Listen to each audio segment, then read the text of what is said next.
लगभग मध्यस्थ दर्शन के माध्यम से 5000 वर्ष की साधना परंपराओं की पूर्णता घटित हुई है, ऐसा मैं मानता हूँ। अस्तित्व जैसा है उसको वैसा देखने समझने के प्रयास के रूप में जो कुछ भी कहा गया आज तक, वो भी हमने यात्रा की है। कम से कम हजारों साल पहले मानव केवल शरीर नहीं है, किसी आत्मा नाम की चीज़ को पहचाना, ईश्वर नाम की चीज़ को पहचाना, है ना। और बाबा जी अपने बोलने में बोल रहे हैं कि मध्यस्थ दर्शन से ईश्वर अध्ययन गम्य हो गया। ईश्वर को अध्ययन किया जा सकता है, आत्मा को अध्ययन किया जा सकता है, इसलिए मानव को अध्ययन किया जा सकता है। तो धरती पे पहली बार मानव के अध्ययन का अवसर आया है, ये एक बड़ी घटना घटी। अब तक मानने का अवसर था, ईश्वर है मान लो, आत्मा है मान लो, प्रारब्ध है मान लो, और उसके आधार पे कुछ कर्म कांड तीज त्योहार मान लो और उनको फॉलो कर लो, बाकी अपना खाने कमाने का काम करते रहो, इस तरह की बात। तो 5000 साल की साधना परंपराओं की पूर्णता का अवसर आया।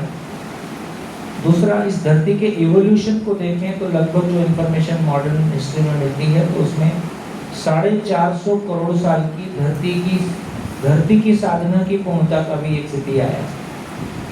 ये धरती 450 करोड़ साल पहले की अपनी यात्रा किया। यदि सही मायने में देखें तो पदार्थ अवस्था का मतलब है कि धरती पे जो भी पदार्थ राशि है, एटम मॉलिक्यूल्स है, वो अपनी पूर्णता को पा गए। जितनी मात्रा में गोल्ड बनना था, जितनी मात्रा में लोहा बनना था, जितनी मात्रा में तमाम तरह के एलिमेंट होने थे, उनका जो भी संयोग होना था, मिलके धरती अपने आप में ठोस रूप में आ गई। ठोस रूप में आ गई, उसमें जो भी ग्रेविटेशन और जो भी कुछ सारी बातें होनी थी, और फाइनली वो धरती का परिपक्व होने का, मेच्योर होने का मतलब है कि उस पर सेल मल्टीप्लिकेशन शुरू हो गई। सेल मल्टीप्लिकेशन शुरू हो गया तो पेड़ पौधे आ गए, तो फिर पशु पक्षी आ गए, पशु पक्षी आ गए तो किसी पशु से पक्षी, किसी पशु से मानव का शरीर आ गया। आज 2026 तक, या यदि बाबा जी की भाषा में कहें तो सन 2000 तक, सन 2000 तक देखा जाए तो सृष्टि की सारी मेहनत, इस धरती की सारी मेहनत मानव शरीर को प्रोड्यूस करने के लिए, सन 2000 तक 450 करोड़ साल की यात्रा मानव शरीर को प्रोड्यूस करने के लिए है।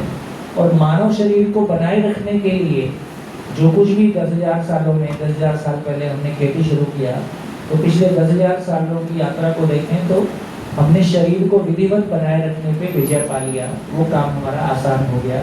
तो सही अर्थों में यदि हम अपनी व्यक्तिगत यात्रा की बात करें तो हमारी व्यक्तिगत यात्रा की स्थिति ऐसी हो गई कि मान लो हम अभी दर्शन में आए हैं, तो अब तक हमने शरीर को पाया और शरीर को बनाए रखने की योग्यता को पाया। सही मायने में दर्शन के आने के बाद में शरीर जिस पर्पस के लिए मिला था, उस पर्पस को सार्थक करने की यात्रा शुरू होती है। सही अर्थों में अब मेरी यात्रा शुरू होती है।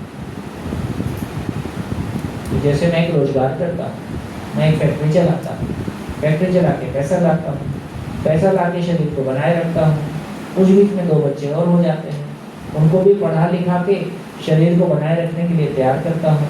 तो अब तक देखा जाए तो शरीर को बनाए रखना, नए शरीर बनाते रहना और इस बीच में झगड़ा झंझट होते रहना, उनके उपाय ढूंढते रहना, ये सारा काम।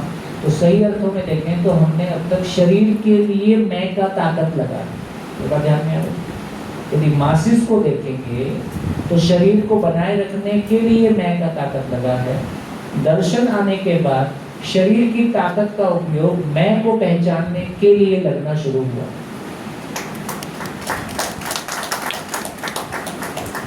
तो ये बड़ी घटना घटी है कि एक बहुत क्लैरिटी के साथ हमको मैं समझ में आ रहा है, बाकी चीजें ध्यान में आ रही हैं। तो 450 करोड़ की धरती की साधना की पूर्णता का समय आया है।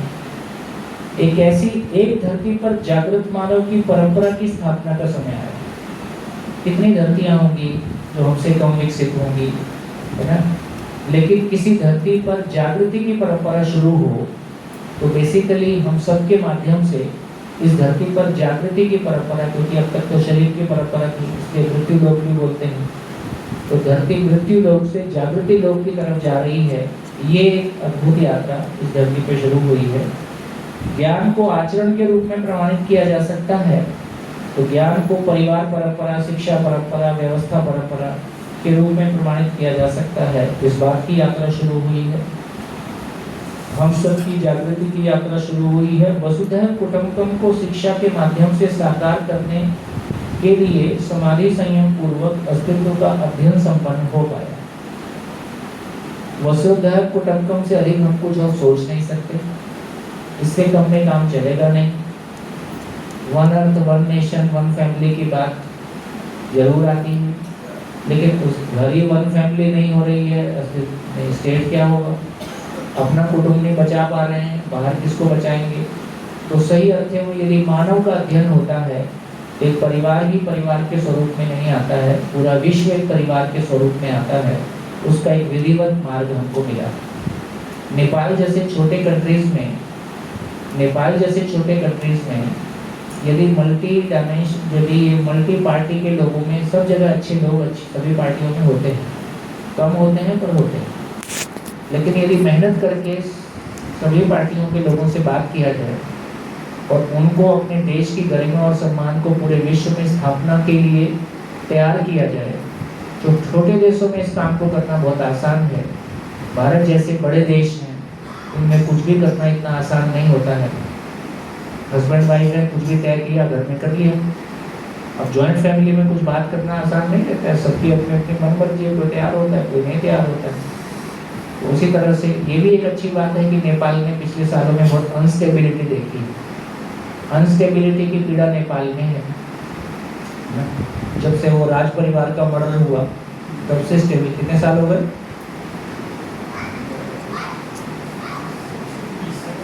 30 साल है, 25 साल, 25 साल से लगातार नेपाल अनस्टेबल लगभग। और जब कोई देश अनस्टेबल होता है तो उसकी आर्थिक गतिविधियाँ, उसकी परंपराएं, उसकी धाराएं सब टूटना शुरू होती है। यदि उस सेंस में देखेंगे तो एक बड़ी अपॉर्चुनिटी है लोकल लेवल पे जो काम संभव हो किया ही जाए, लेकिन जिन की अपनी कोई इस तरह की गति है, 1 to 1 लोगों से बात किया जाए और लोगों को इस बात के लिए तैयार किया जाए कि कोई बड़ी घटना घट सकती है और हमारा देश पूरे वर्ल्ड के कैनवस पे एक विश्व को रास्ता दिखा सकता है, वो संभावना इस दर्शन से उपलब्ध होती है। ईश्वर, आत्मा और मानव का अध्ययन संभव हो पाया।